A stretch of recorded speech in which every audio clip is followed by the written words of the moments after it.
Tevhid müdafasının bu 6. dersimiz değil mi? 1. serinin 6. dersi. Allah'ın izniyle kısa bir sürede diğer 6 dersi de yapıp bitireceğiz. Allah subhanehu ve teala'nın izniyle.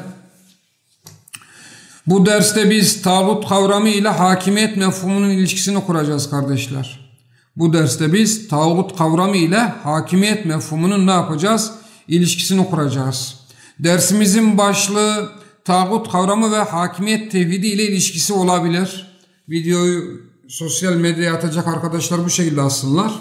Tağut kavramı ve hakimiyet tevhidi ile ilişkisi olabilir. Derste ne göreceğimizi anlatayım ilk önce. Ve bu dersin önemini anlatayım. Hem derste ne göreceğimizi hem de bu dersin önemini. Şimdi kardeşler, biz neyi ispat etmeye çalışıyoruz? Biz Allah'ın indirdiğine hükmetmenin vücubiyetini ve Allah'ın indirdiğine muhakeme olmanın vücubiyetini anlatıyoruz değil mi? Biz diyoruz ki insanların, hakimlerin, yöneticilerin, idarecilerin, siyaset ehlinin Allah'ın indirdiğine hükmetmesi vaciptir.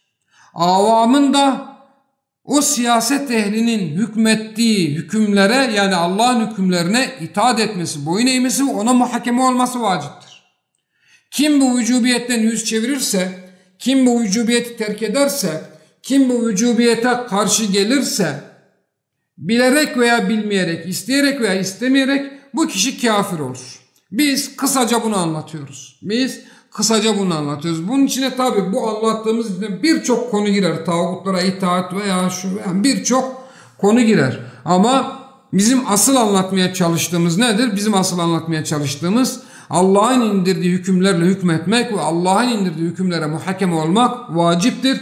Bu vücubiyetin terki küfürdür.